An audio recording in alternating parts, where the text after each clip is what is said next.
con el tema que habíamos iniciado la semana pasada. Como bien lo dice el pastor Castro, es un tema estructural, fundante, determinante en todo lo que es nuestra expresión de fe, en nuestro compromiso con lo que hacemos. Decíamos la semana pasada, es casi la cima de lo que nosotros creemos y proclamamos.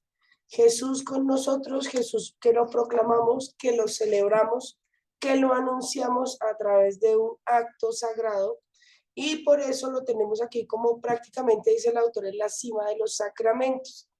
Entonces vamos a mirar primero, voy a poner esta presentación. ¿Ustedes están viendo mi pantalla? Sí. Gracias. Sí. Vamos a mirar el texto que estamos leyendo desde la semana pasada, y vamos a comenzar hablando acerca de la magnitud, la dimensión que tiene este sacramento, la Eucaristía, que obviamente ha sido preanunciado, prefigurado en el Antiguo Testamento, pero que en el Nuevo Testamento, al ser novedad, porque pues realmente es algo que rompe totalmente la comprensión hasta ese momento de lo que se entendía la parte de la Pascua. Entonces es preanunciado también por Jesús, es decir, Jesús no llega a instituir la Santa Cena o la Eucaristía de un momento a otro ni de manera súbita, sino que lo ha venido preanunciando en el tiempo de su ministerio. Entonces, primero vamos a darnos cuenta que en el Antiguo Testamento hay algunas referencias y además las explica directamente el Señor Jesús cuando hace referencia a ellas. Una de estas está en el Evangelio de Juan, cuando nos habla del maná, ¿no? El maná que descendió en el cielo, nos explica que es un pan que, aunque venía del cielo, los que lo comieron murieron. Pero cuando él habla de su cuerpo, del pan de vida, que es el mismo, entonces nos lo está poniendo en términos de vida eterna y lo explica de manera categórica en los versículos 49 al 51 del Evangelio de Juan, capítulo 6, donde dice: yo soy el pan vivo que descendió del cielo. Esto realmente es un anuncio, y por eso nosotros vemos más adelante, lo vamos a decir, este discurso del pan de vida tan explícito, tan específico, tan detallado que hace Jesús, que nos habla realmente de lo que primero se había anunciado en el Antiguo Testamento como signo de lo que iba a hacer Jesús, pero en el milagro del maná del desierto, ¿no? También nos habla de la figura del Cordero Pascual. Recordemos que la Santa Cena, la Eucaristía, se instituye en el marco de la Pascua. La Pascua que habla de liberación, de celebrar la liberación, del celebrar el inicio de la nueva vida para el pueblo judío. Ese es el marco en el que Jesús ahora hace un tránsito hacia una nueva alianza. Por eso nosotros nos remitimos a Éxodo 12, del 1 al 14, que además Juan el Bautista dice, este es el Cordero, ¿no? Entonces es otra prefiguración de lo que significa la Eucaristía. Y por último, y lo dice el autor del texto que estamos siguiendo, la lectura que se hace de Cristo como tipo del sacerdote Melquisedec, rey de Salem, que ofreció sacrificio de pan y vino para dar gracias por la victoria de Abraham. Este es un texto en Génesis que nos recuerda o que nos prefigura realmente lo que es Cristo. Incluso esto lo pone de una manera un poco más abierta, más dinámica, si se quiere, esta traducción o esta tipificación, porque más adelante nos dice, son textos que se han venido tomando de una u otra manera para tipificar este sacramento. Pero no nos quedamos solamente con estos textos bíblicos, sino que además nos dice que a lo largo de la historia de la Iglesia, estos y otros tantos se han venido tomando para darle realmente el valor, la dimensión o el realce al sacramento de la Eucaristía. Y nos habla de Ireneo que nos pone por primera vez esta expresión del nuevo sacrificio de la nueva alianza. Me parece interesante porque definitivamente digamos que desde el inicio de las comunidades cristianas, vamos a darnos cuenta cómo realmente toma la dimensión tan grande y tan especial este sacramento para llegar a ser el quid o el centro de toda nuestra fe. También nos habla de Santo Tomás y otros tantos autores a lo largo de la historia de la Iglesia que han venido hablando de la Eucaristía como el eje central de nuestra fe. Ahora en el tema de Jesús, de Jesucristo como tal, que preanuncia la institución de la Eucaristía, ya no el signo o el símbolo como tal, sino la parte de institución, ¿no? La institucionalización de esta práctica que ha venido siendo, digamos, como todo lo que nosotros cada vez recordamos. Y una de estas cosas nos lo vamos a encontrar en el texto de Juan capítulo 6, realmente es el texto que más nos va a hablar de este tema, y vamos a encontrar que en la primera parte, Juan 6 del 25, vamos dicho, Juan 6 prácticamente, se conoce como el discurso del pan de vida. Ese discurso, nos dice el autor, es el más extenso acerca de la enseñanza de la Eucaristía. ¿Dónde vamos a encontrar, dónde vamos a analizar o a estudiar a profundidad? En este capítulo, capítulo 6 de Juan, vamos a encontrar ese discurso.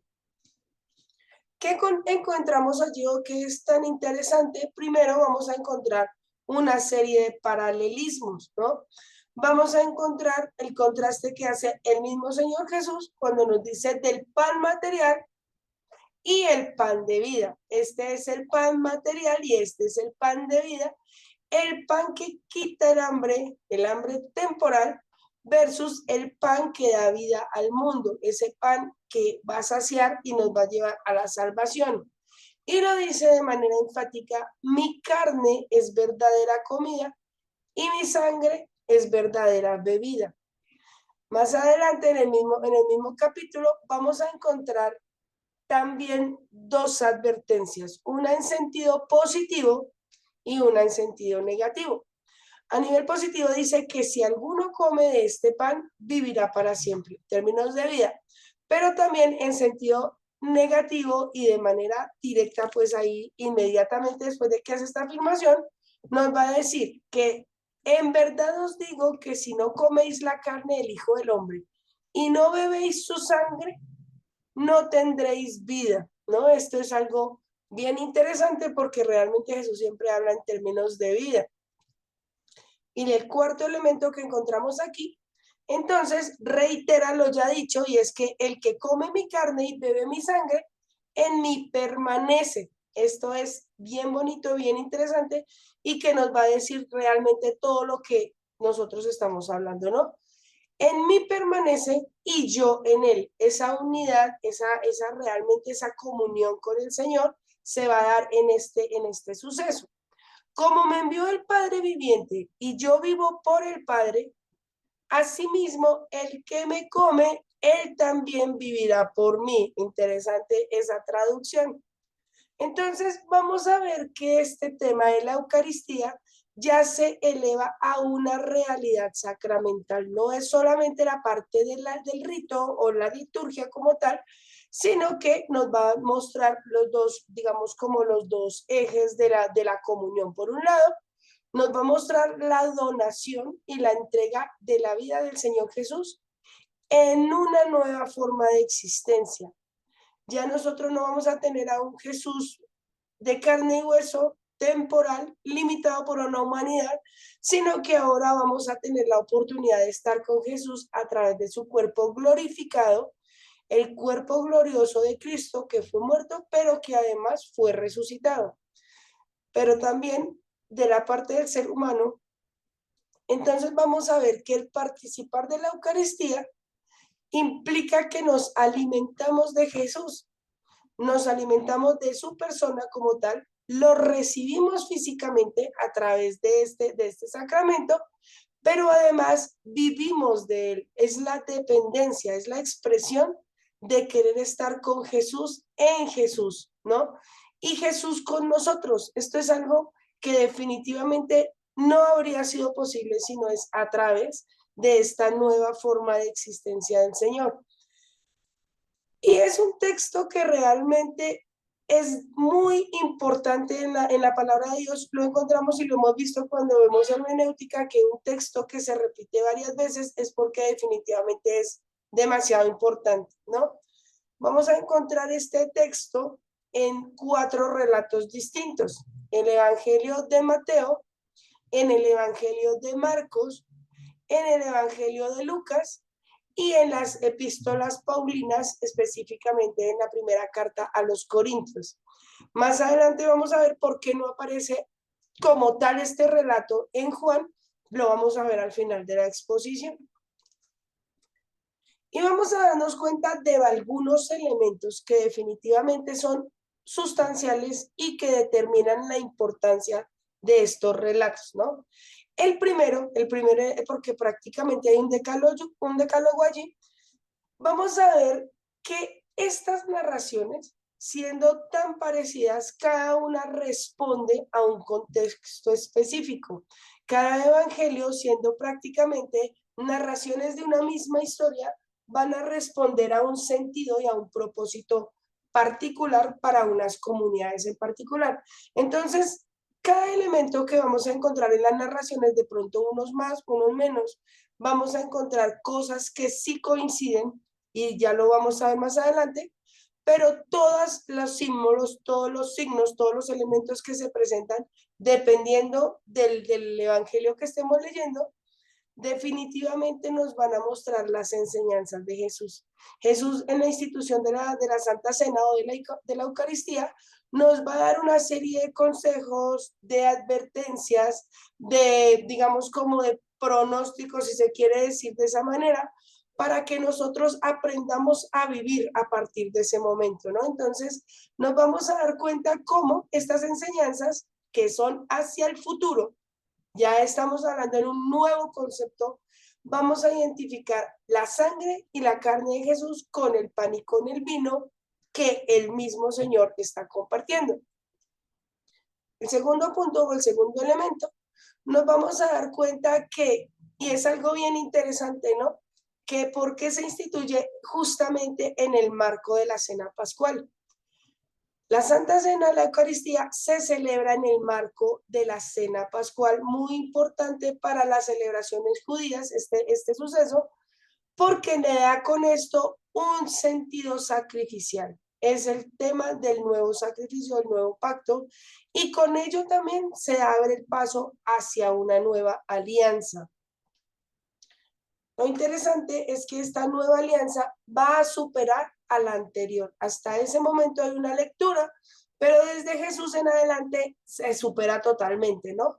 Esta nueva institución que pone el Señor Jesucristo en la Santa Cena, en la Eucaristía como tal, ya lleva con él un tono litúrgico, algo que se va a convertir prácticamente en una institución, algo que se va a seguir haciendo y que además fue así entendido por las primeras comunidades cristianas y que permanece a lo largo de la historia, sobre todo por el contenido, digamos, a nivel de nuestra fe, a nivel teológico, pero también en nuestro compromiso de vida con el Señor Jesús.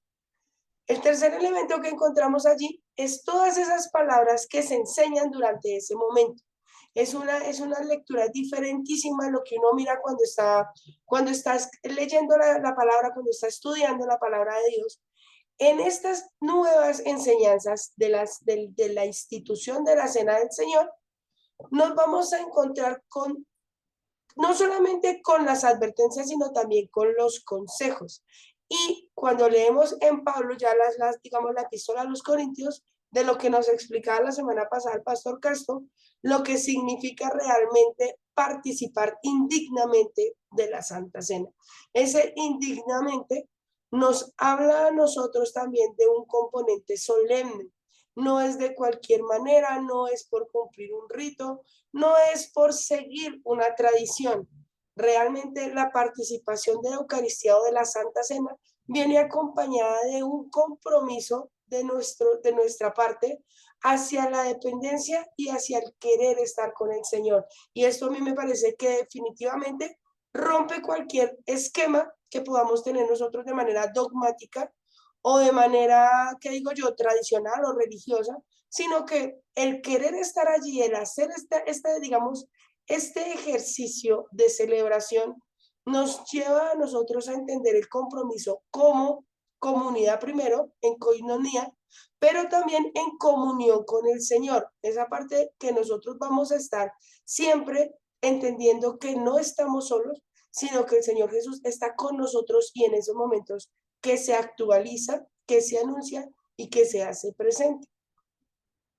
Además, vamos a ver en el relato o en los relatos, porque son 4, cómo Jesús se despide de los apóstoles. Es una despedida, ¿no? Pero viene también esa despedida acompañada de un deseo manifiesto de querer permanecer con ellos.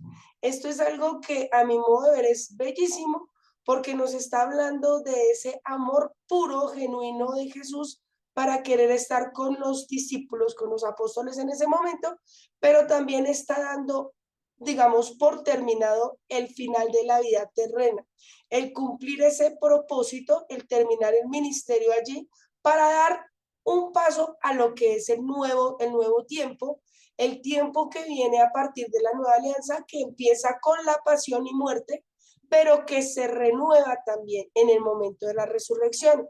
Entonces, es como esa unión de Eucaristía, pasión, muerte y resurrección que van a generar esas nuevas dinámicas, ese nuevo entendimiento de lo que es la vida de fe. La palabra, digamos que en la expresión que hay en uno de los componentes de estos 4 relatos, que es muy importante también, es la coincidencia en la expresión, este es mi cuerpo, esta es mi sangre. Allí, si ustedes leyeron juiciosamente el texto, se van a dar cuenta cómo digamos, como la persona que escribe, el doctor Aurelio Fernández, nos va a mostrar la traducción, cómo va de este o esto, ¿no? Es mi cuerpo, o también que se puede entender como esta o esto es mi sangre, lo cual nos va a hablar de la integralidad del individuo, no nos va a hablar solamente de una parte física o biológica o fisiológica, sino que nos está hablando de esto soy, el hablar de la integralidad, cuando dice esto, no nos habla solamente del cuerpo o digamos la parte de espacio-tiempo, sino que nos habla de la integralidad. Entonces, por eso digamos que él lo explica realmente de una manera muy detallada allí, cuando dice esto soy yo. Ya no es cuerpo solamente, sino es integralidad del ser humano como tal, que es Jesús en ese momento. Se está uniendo persona, se está uniendo cuerpo, se está uniendo alma humana, pero además divinidad, lo que nosotros conocemos como la unión hipostática, ¿no? La doble naturaleza del Señor, que se ve palpable, que se ve latente en este momento y que lo reitera en el elemento esto es ya no es pan. Esto no es el pan ya, es el cuerpo de Jesús. Y esto es algo que definitivamente a nosotros nos excede. O sea, esto es pura fe que nosotros venimos a entender porque para nosotros no es tan fácil. Ahora, en las tradiciones primitivas, digamos, de las primeras comunidades de fe, hay 2 líneas bien marcadas. Por un lado, la línea petrina, digamos los seguidores de Pedro, y por el otro lado, la línea paulina o la línea lucana, ¿no? Que realmente es la misma. Ambas tradiciones coinciden en la expresión la sangre derramada. ¿Cuál es la diferencia? En la tradición petrina se habla por muchos, en la tradición lucana por vosotros. Entonces lo hace más personalizado, pero el quid del asunto, digamos, el eje de esto es que nos hablan de muchos salvados a través de un único que es Jesús, ¿no? Lo que nos está hablando allí es de una universalización de la salvación. Es a través de Jesús que nosotros vamos a encontrar realmente esa salvación. Y ese acto de amor sacrificial, ese acto de entrega total, de donación total de Jesús, que hace realmente que nosotros tengamos la posibilidad de poder tener la salvación. Y además, en este punto, sí vamos a encontrar siempre la expresión haced esto en memoria mía. Este es el componente anamnético, es decir, la parte del memorial de lo que nosotros estamos haciendo. Y esto realmente hace que nosotros si confiemos en que estamos haciendo algo conforme a la voluntad del Señor, porque Él mismo lo instituyó y Él mismo ordena cómo se está haciendo. Entonces, vamos a ver también que en estas narraciones se hace mención a la palabra soma y no a la palabra sarx. Soma entendido como cuerpo, no sarx entendido como carne. Esto porque leemos en el, digamos que una de las explicaciones que nos da el autor es que es una manera de confrontar la herejía gnóstica que en ese momento estaba tan en furor, en tendencia, digámoslo así. La herejía gnóstica nos hablaba de lo malo que es el cuerpo, ¿no? El cuerpo que es lo malo, lo que limita la cárcel o como se quiera entender, y que lo que realmente era valioso era la parte alma y espíritu. Este componente soma lo que está diciendo es que todo el ser es bueno, todo absolutamente. Entonces, además, cuando volvemos a decir el cuerpo, la palabra cuerpo, nos habla de una integralidad, es decir, todo el individuo como tal, Jesús completo, y no solamente al aspecto material, y con eso también se puede confrontar o se puede debatir el docetismo, que era otra de las herejías que estaban tan de moda en ese momento. La conclusión 8 que podemos decir allí es que también hay una coincidencia en la relación Eucaristía-muerte. ¿Por qué? Porque más adelante lo vamos a ver como el símbolo del cáliz, digamos que la sangre, el vino como tal, hace referencia al dolor, a la muerte de Jesús. Este es un punto realmente dramático, estructural de todo lo que significa la pasión de Jesús, porque es el derramamiento completo del Señor en ese punto, ¿no? Y también esta última parte que me parece que resume todo, que definitivamente es donde encontramos todo el aspecto teológico y toda la dimensión, por decir de alguna manera, como lo que nos va a nosotros a dar toda la convicción de lo que somos o lo que creemos o lo que proclamamos, es en esto que dice, primero, hacer esto en memoria de mí, como lo decíamos, es el componente que nos recuerda lo que sucedió. La parte anamnética nos habla del pasado, pero también cómo a través de la Eucaristía, de ese momento de participar de la cena, se supera el tiempo y se actualiza siempre que se celebra. Es allí donde nosotros decimos, es una anamnesis actualizadora porque es Cristo presente. Cristo presente conforme a lo que nos explica él mismo y nos promete en Mateo 28, que siempre estará con nosotros hasta el fin del mundo. En la participación de la Eucaristía está, pero además se está de manera física en el símbolo del pan, el vino. Estamos hablando del cuerpo físico de Jesús. Y también en la última parte, cuando nos habla del componente proléptico, es decir, con mirada hacia el futuro, ¿no? Entonces vamos a ver cómo anunciamos la segunda venida del Señor.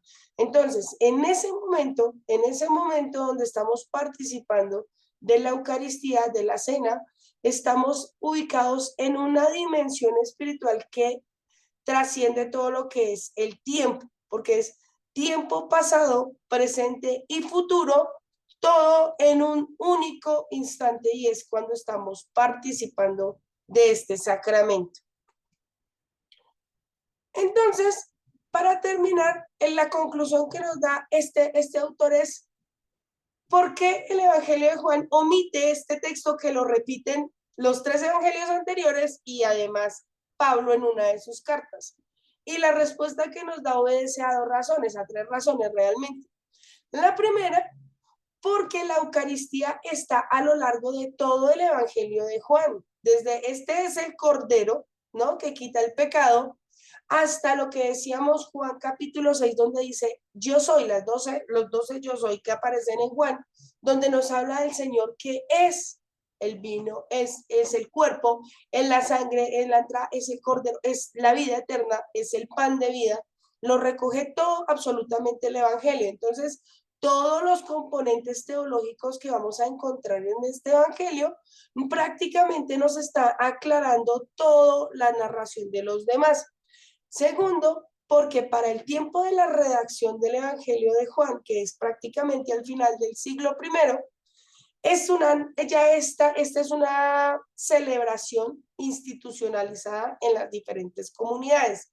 Las comunidades de los diferentes, digamos, las diferentes comunidades cristianas que habían, independiente de la que fuera, de la vertiente o de lo que ellos creyeran como tal, estaban anunciando al Señor a partir del partimiento del pan, a partir de la celebración de la cena, ¿no? Entonces no era necesario volver a contar esto al modo de, digamos, desde la lectura que hace el autor, sino que definitivamente ya estaba naturalizado, pues entonces como que prácticamente estaba implícito en todo esto. Y por último, entendiendo que cada evangelio toma los elementos que considera el autor que nos llevan al cumplimiento de su finalidad. Por eso cuando leemos los evangelios vamos a encontrar diferentes aspectos, diferentes lecturas o diferentes enfoques de una misma realidad. ¿Cuál es la realidad que nos muestra Juan? Que Jesús es el Salvador del mundo, todos los demás también, pero Juan no lo muestra como el que se da, el que se sacrifica todo el tiempo. Entonces, para concluir de realmente esta exposición, es entender que la Eucaristía, volvemos a lo que decíamos la semana pasada, es la cima de todos los sacramentos. Todos los sacramentos terminan en la celebración de la Eucaristía o de la Cena del Señor. Entonces, con eso doy por cerrada esta exposición.